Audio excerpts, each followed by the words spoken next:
Matt, how you doing, brother? I'm doing great, Daryl. How are you doing?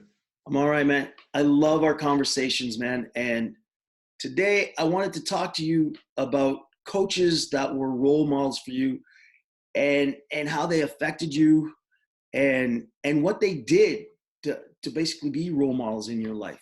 So if you could share that with me and we can share that with all the group that's always asking me, what makes a good coach, Daryl? Or who were your coaches that influenced you? So I want to hear from you who that guy was or what group was that helped you be the guy fall in love with sports or change your path. Who was that guy? Yeah, great. Well, hey, listen, you put me on the spot a little bit, and I don't want to offend anybody by leaving them out, but I have to say, to your question, what makes a great role model? And I think a great role model and a coach is somebody who helps the athlete, the young man or woman, believe in themselves first. A lot of coaches are really excited about helping the young man or woman believe in the system. This is the system that you have to go in if it's a team sport. This is the system you have to subscribe if you're going into individual sport. But those coaches that take the time to really connect and develop that relationship and help you get to believe in yourself, to help you believe in yourself, are really the ones that, in my mind, make great coaches, make great mentors. And fortunately for me, in high school, I came from a town of 1,600 people, and it's really tough to get market share. It's really tough to get visibility and eyeballs. But I had a coach that believed in me. He put me in, and even when I didn't believe in myself, he put me in. And for him, it wasn't about just aggregating the best players and then playing inferior competition to stroke his own ego. It was actually about development, so that we had next year we were good. The players played.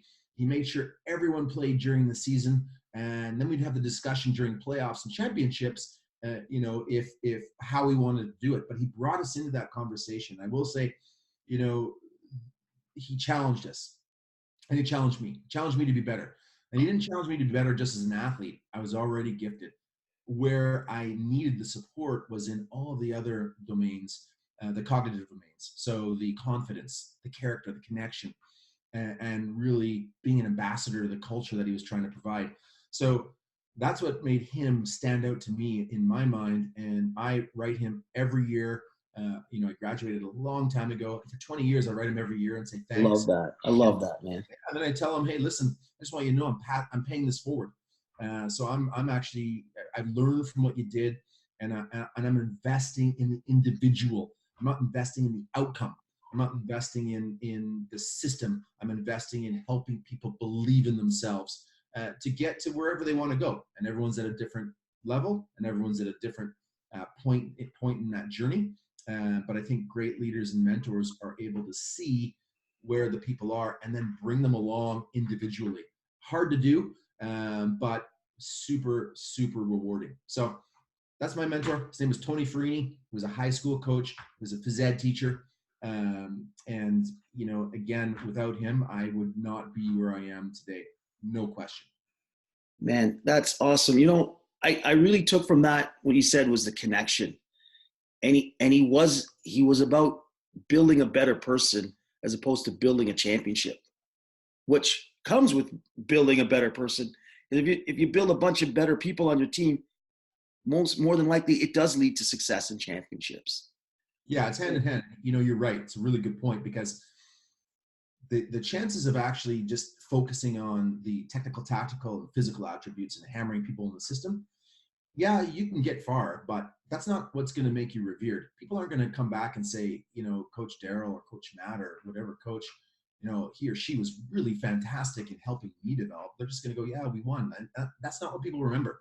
People remember the fact that when you were down or when you were low or when you didn't think you could do it, someone came along and elevated you. And that's really what they did. So he was that for me. What was it for you? It's funny. I've had so many coaches, so many great coaches. My high school football coach, Paul Forbes, uh, Bob Lako at the University of Toronto, um, Brian Glennie as a kid. What the guy that stands out to me though is this guy named Donnie. Donnie he was like a 20-year-old guy who just finished university. He was playing football down in Guelph. and he was in charge of the Parks and Recs basically.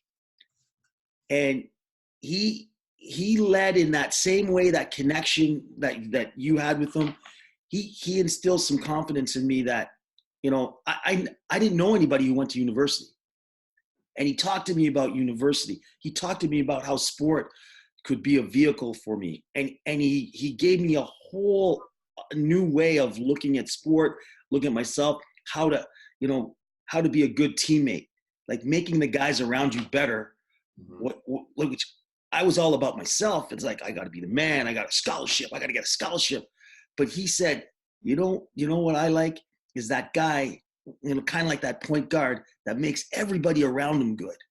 You know what I mean? And everybody knows if that guy's not here, we're in trouble. But that's the kind of athlete I always wanted to be. And he sort of put words to it, or a framework that, as a coach. And every time I coached after that, I tried to get those qualities out in my athletes, where it was like, you got to you're an awesome athlete. You're instill the confidence, but the only way we're going to get better is if you're the star on this team, if you make the guys around you better. And I never understood that. That's servant leadership. Yeah. And exactly. And that's, you know, I go back now, on most of the teams I played on, I was either the assistant captain or the captain.